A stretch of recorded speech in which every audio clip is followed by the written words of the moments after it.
Yeah, absolutely. Yeah, Really? absolutely. I feel that through synchronicity. I mean, synchronicity has always been my barometer. So, and that's why I chose Mirror Living, because it's showing that the true reflection, truth, which I believe is at the core of all humanity, all life, is going to be reflected in life. And so, as I went on my spiritual journey, more and more of what I discovered was starting to come into the limelight.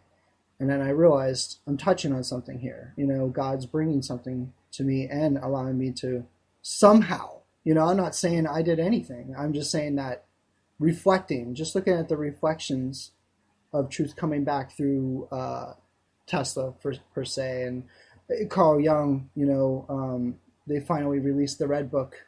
What was it, in 2011? I think it was. Hmm. And that was a huge feat, you know, like anything that was strange, I noticed that, okay, we're getting there. We're almost there. You know what I mean? So. Hmm. Yeah, there are synchronicities around it. It's so funny. I was just, I guess maybe you can make a quick introduction to what this project is that we're doing with Tesla. Oh, right now you want to? Okay, that's fine. Yeah. So I'm here with StacyJamesFry, who is the visionary of the Tesla Man of Light Kickstarter campaign, which we could use all the help we can get from any of you Tesla fans out there. My name is MirrorLiving, and this is my first guest on our podcast. I don't know, I have a MirrorLiving show, but it's also called No Time Podcast. So. Okay. Well, we're going to take a bit of time. So speaking of synchronicity, and you know, nothing has happened yet, but it's really interesting because I was reflecting on, you know, the success or you know, just the things I'm learning from this Kickstarter campaign, because it's our first attempt at a Kickstarter campaign. And if any of you have already gone to it, then you'll see we're sort of developing a TV series. We're looking to create a mobile game, graphic novel, PC game, all centered on the topic of Tesla from various different perspectives, from the hard and fast, serious truth, fact, historical drama of his life versus the sort of myth and sci-fi accoutrement that gets attached to him. So there's a whole variety of different ways that we can approach Tesla. And we've kind of packaged it together into this one Kickstarter campaign. And it's a bit much, I think. I mean, the video is pretty long. I think it's interesting, but a lot of people, like you say, don't have time.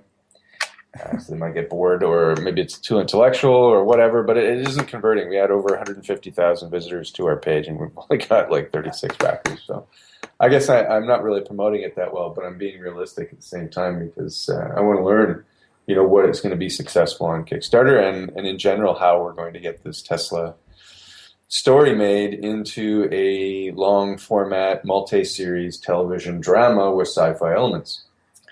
And more and more I look at it, especially in the film and television category, on not only Kickstarter but Indiegogo and other crowdfunding platforms. The formula, fortunately or unfortunately, is that you have to have a bankable, recognizable television or feature film star on camera.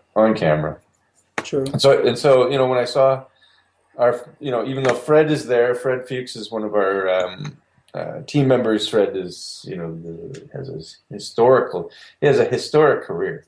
You know, he worked up in the ranks before they started American Zoetrope, when he was working on Coppola studio films, and so he was one of their you know, key grip and all the rest of it. He worked up all the different ranks.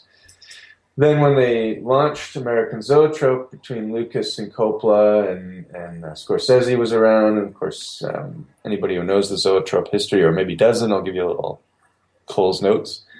They had all these sort of university USC students graduated.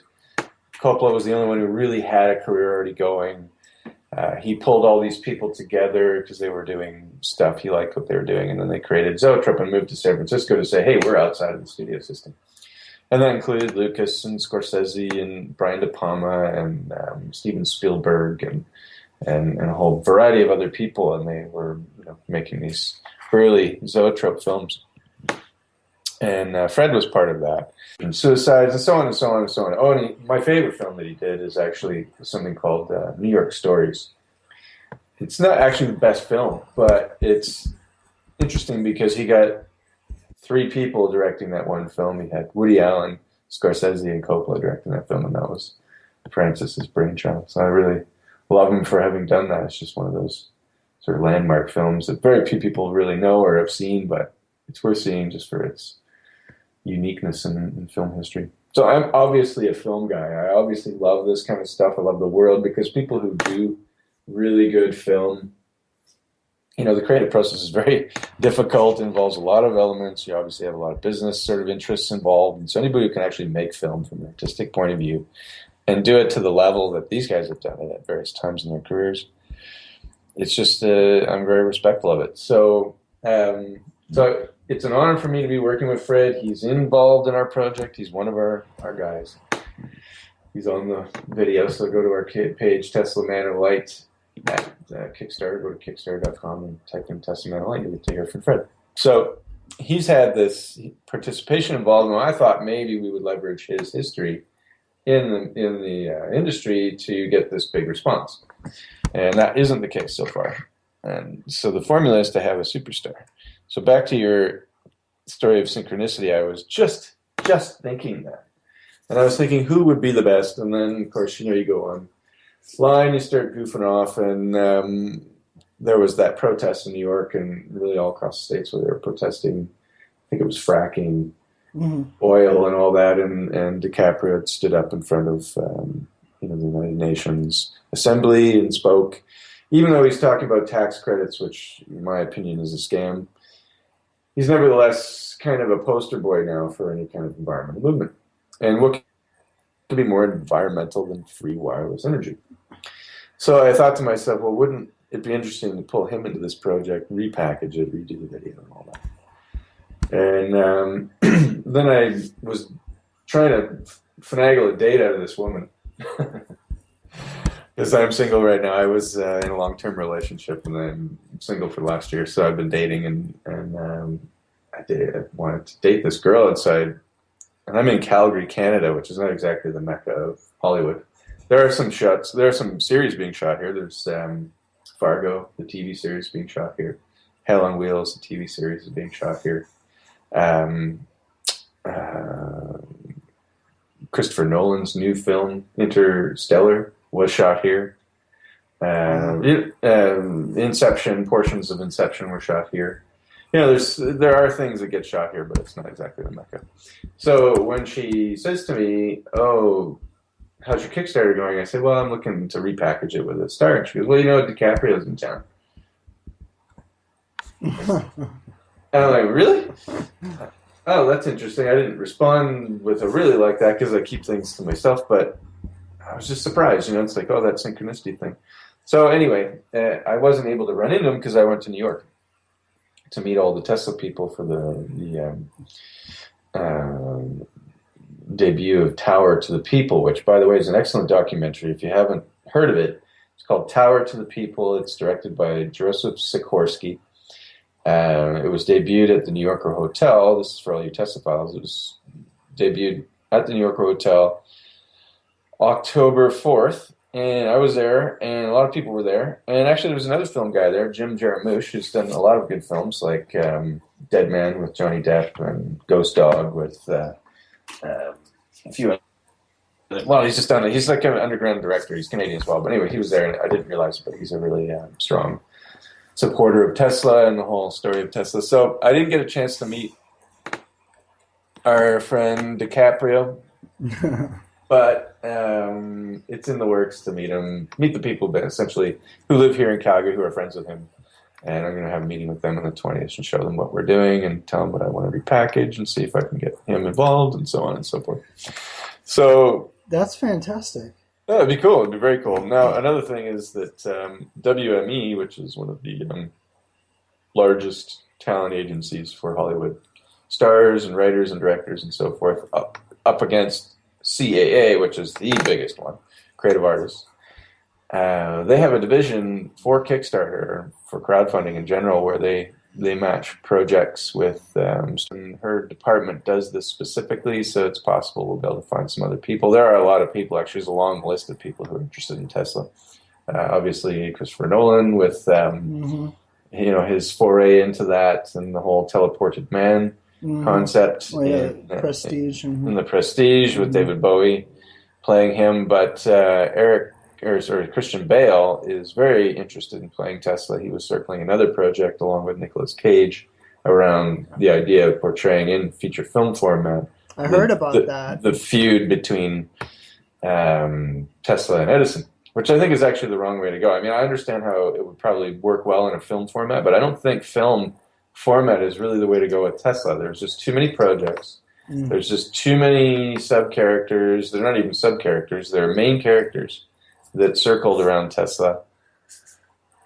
Too many deep-rooted potential conspiracies and other just true factual things that are in the historical archive to portray in that era around Tesla, that it would just be poorly serviced, I think, in the feature film format. And that's why I think when I started conceiving this project, I wanted to go long format television, because it really is at the production level and qualities now.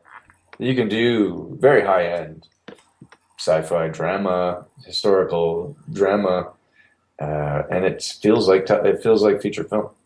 Now, for our audience, can I list off a bunch of TV shows within the past few years that have highlighted Tesla?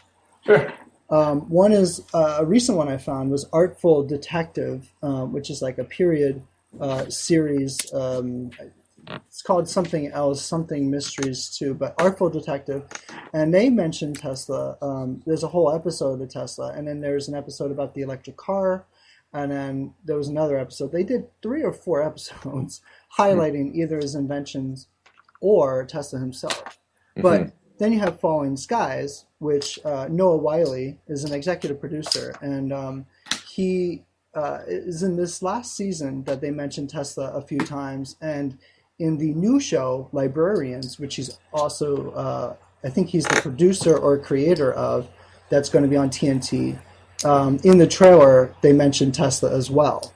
So then you have Ancient Aliens have done, 3 or 4 episodes about Tesla, or like mentioning of Eureka before it got canceled on Sci-Fi. Used to have Tesla highlighted here and there.